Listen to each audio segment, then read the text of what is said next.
রমজান মাসে সিগারেট জ্বালিয়ে প্রতিবাদ। ধর্ষণ নিপীড়নের বিরুদ্ধে বাংলাদেশ ব্যানারে আন্দোলনরত এক নারী এভাবে সিগারেট ধরিয়ে স্বরাষ্ট্র উপদেষ্টার কুশপুত্তলিকায় আগুন জ্বালিয়ে প্রতিবাদ করেছেন। সোমবার একদল বিক্ষোভকারী মিছিল সহকারে লালমাটিয়া এলাকা প্রদক্ষিণ করে জড়ো হন জাতীয় সংসদ ভবন এলাকায়। স্বরাষ্ট্র উপদেষ্টা জাহাঙ্গীর আলম চৌধুরীর কুশপুত্তলিকা দাহ করেন তারা।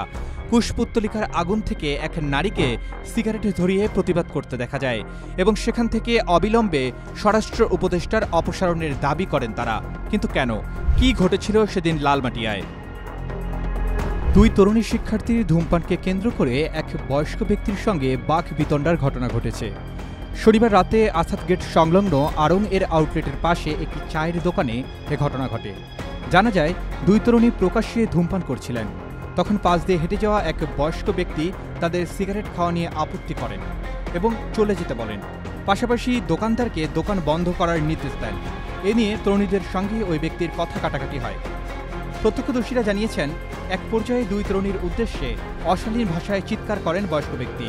এ সময় এক তরুণী ক্ষুব্ধ হয়ে তার দিকে চা ছুঁড়ে মারেন। তখন ওই ব্যক্তি তরুণীর চুল ধরে মারধর শুরু করেন। ঘটনার সময় আশেপাশের কিছু মানুষ দুই তরুণীকে গালিগালাজ করতে শুরু করেন। এ সময় দুজন পথচারী তাদের সাহায্য করার চেষ্টা করলে জড়ো হওয়া জনতার একটি অংশ তাদেরও মারধর করে বলে জানা গেছে। সংবাদ পেয়ে পুলিশ দ্রুত ঘটনাস্থলে পৌঁছে পরিস্থিতি নিয়ন্ত্রণে নেয়। পুলিশের এক কর্মকর্তা জানিয়েছেন, উভয় পক্ষের সঙ্গে কথা বলে বিষয়টি সমাধান করা হয় এবং দুই তরুণীকে তাদের পরিবারের কাছে হস্তান্তর করা হয়। এ ঘটনাকে ঘিরে স্বরাষ্ট্র উপদেষ্টার মন্তব্যে আরও ক্ষোভ বাড়ে। বিশেষ করে মেয়েদের ধূমপান করা কি বেআইনি?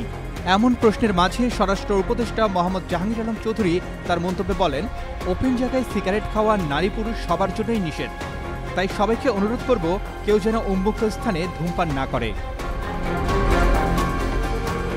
স্বরাষ্ট্র উপদেষ্টার এই বক্তব্যের পর অনেকেই উদ্বেগ প্রকাশ করেছেন এবং প্রশ্ন তুলছেন, তিনি কি দলবদ্ধ বিশৃঙ্খলা বা মব অপরাধকে প্রশ্রয় দিচ্ছেন? এ ধরনের মন্তব্যে মানুষের ক্ষোভ আরও বেড়ে গেছে। ঘটনাস্থলে ধর্ষণ ও নিপীড়নের বিরুদ্ধে বাংলাদেশ ব্যানারে একদল বিক্ষোভকারী সোমবার বিক্ষোভ প্রদর্শন করেন এবং স্বরাষ্ট্র উপদেষ্টার কুশপুত্তলিকা দাহ করেন।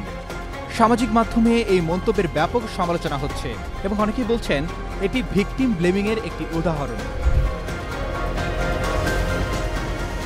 বাংলাদেশ ধূমপান ও তামাকজাত দ্রব্য ব্যবহার বা নিয়ন্ত্রণ আইন অনুযায়ী পাবলিক স্পেসে ধূমপান শাস্তিযোগ্য অপরাধ।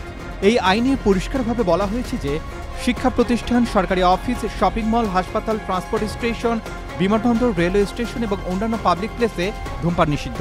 কিন্তু ঢাকার অনেক অলিগলি ও ফুটপাতে অবৈধভাবে টং দোকানগুলো গড়ে উঠেছে, যেখানে চা, সিগারেট সহ অন্যান্য খাবারের পাশাপাশি ধূমপান করা হয়। এগুলো সরকারি বা আইন শৃঙ্খলা কর্তৃপক্ষের পক্ষ থেকে কখনোই পাবলিক স্পেস বলে ঘোষণা করা হয়নি। Arman Ali, Daily Sun.